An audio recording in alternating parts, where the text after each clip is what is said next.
next custom on our list? I was wondering when I was gonna tackle this character. And I'm happy that I'm finally getting to him. So in a few short seconds we will be live with the next awesome video. Hey guys, welcome back to LEGO DC Super Villains Custom Builds, and here again with an awesome Exile No Custom. And today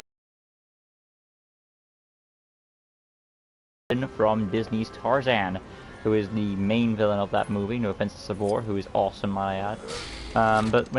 Because in a way we kind of have two villains, because the movie is in a way two acts. Like the first half is about in the jungle dealing with Sabor, when you get to that final confrontation of that first half, and then finally you have Clayton in the second half as the human villain, and both work amazingly well. Even though some people have criticized Clayton, I will probably do a separate video on that at some point to defend my reason for him.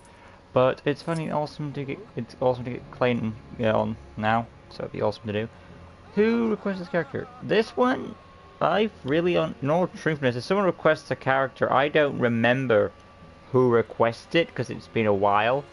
But regardless, whoever did, I'm sure some of you are happy to finally see this character as a custom request. Hello Jay, hello Kylo, hello Mr. Blue, nice to see you again. Happy New Year, Kylo. Love to chat. So for this one, inside we go with good old Hobgoblin, as we do ourselves, Clayton from Disney's Tarzan. Starting off with his hairstyle, and this is no question, it's the slick back hair. Now if I look at that again, yeah, it's a bit of, he has the streaks in his hair, but it's better than noticeable from my perspective. But I'm still going to go with slicked back hair, and this is going to be, looking at it, darkest brown. Okay, he does actually have some streaks in the hair. People would obviously say if you want an alternative swap, I would recommend, of course, the Ra's al Ghul one, which does have more flair, but it's not as movie accurate to the slick back, so which I'm going to just stick with, which is probably more accurate to the movie. Then onto his head, might be the preset head. Alfred mustache is probably the most fitting for him. From there, I'm gonna go to his ascot that he has. This is in the actor's scarf right there. I don't understand how that removes the hairpiece, really, because it doesn't really touch it anyway. How does that touch that? It makes no sense. Okay, fine then, have it.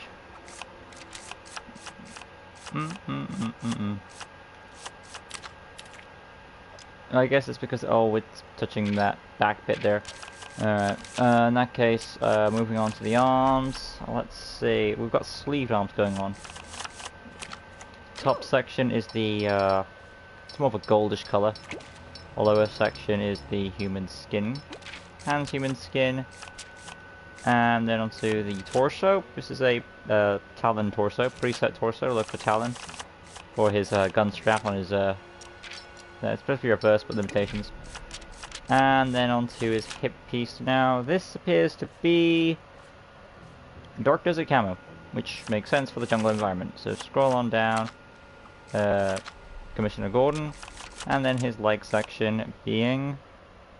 Are those boots on him? It looks like they are, given the time period.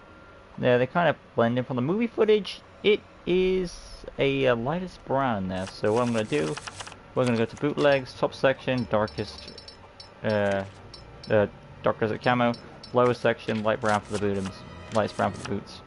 And then we'll move on to his weaponry, which I'll get to in a sec. As for the chat, how are we doing? Hello D. Cole, hello Professor Milo, up to the chat.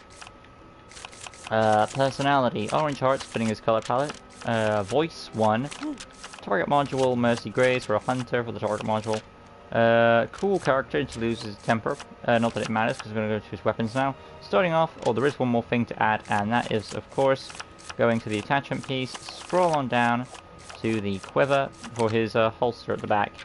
And that is, I think it's the darkest brown, I might be wrong with that. It is, you've barely seen some shots, but I'll go with darkest brown.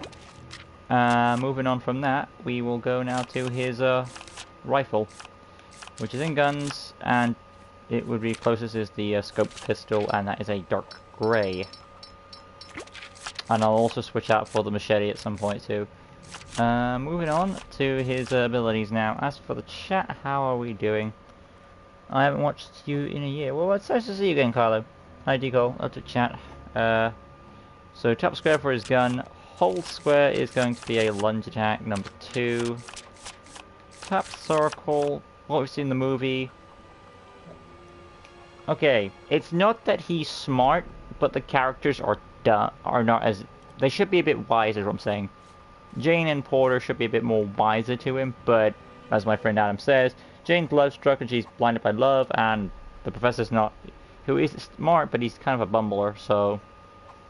You know, is what it is. But still, I've defended why... I mean, I have defended this part on, like...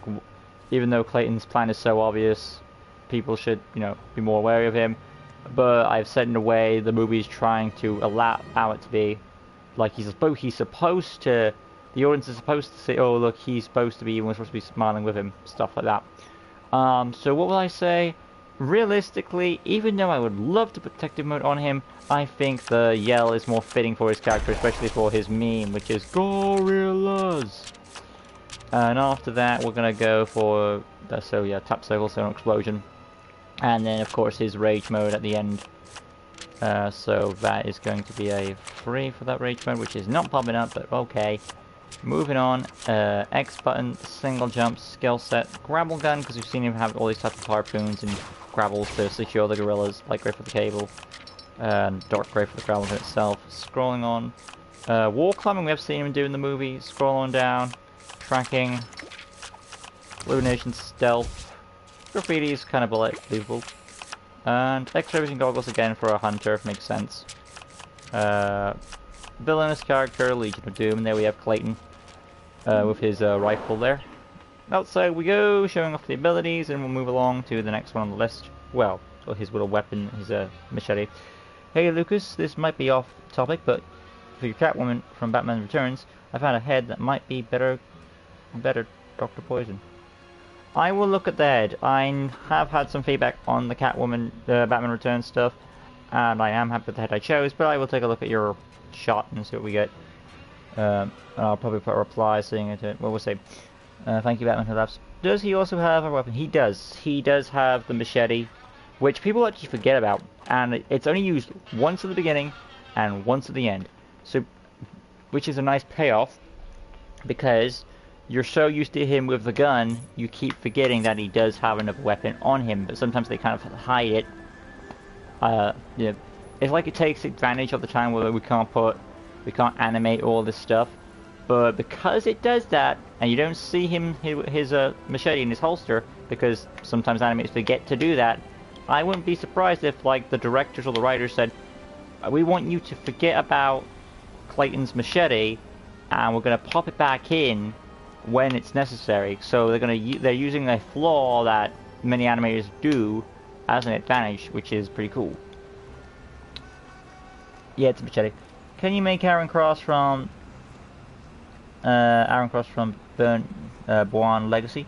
You make the Batman who laughs. He's already been done. The Batman who laughs. He's already been done. Batman who laughs. Tap square for the gun, hold square, lunge attack, tap circle, sonar explosion, gorillas, and of course rage mode at the end. And now we're going to go inside and do his machete, and we're officially done. And you know what, I'm happy how it came out. There were some restrictions, but I'm actually happy how I did Clayton some justice. Oh, and I should also mention right now is that the artwork used for the thumbnail of this video is Devon Art, so I will be putting credit to the artist in the chat below for that. So, in position. Now let's see. We're gonna go to his weapons once again. Scroll up to the swords, machete, and of course switch that to a light grey shade, and voila. Which I am happy that his, well, in a way, I suppose, in a way it's kind of satisfying. Like the weapon that led to his own demise is the thing we see at the beginning. So it's a nice forefront. But yeah, I will try and give a video of me trying to defend Clayton because of how much hate he gets, but I'll see what I can do when I got my time to it. Let's see. Oh, thank you, Jay. Appreciate it.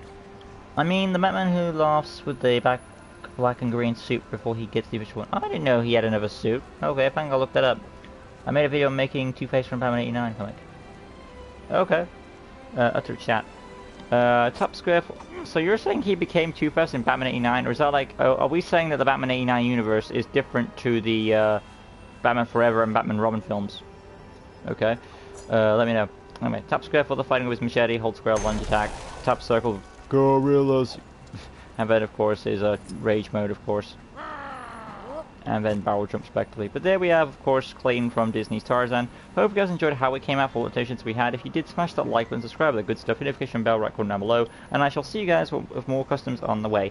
As for the chat, make it to Kensington from Austin Powers, or the chat. Thank you all for watching, guys, and I'll see you guys in the next awesome custom. Till next time, peace out.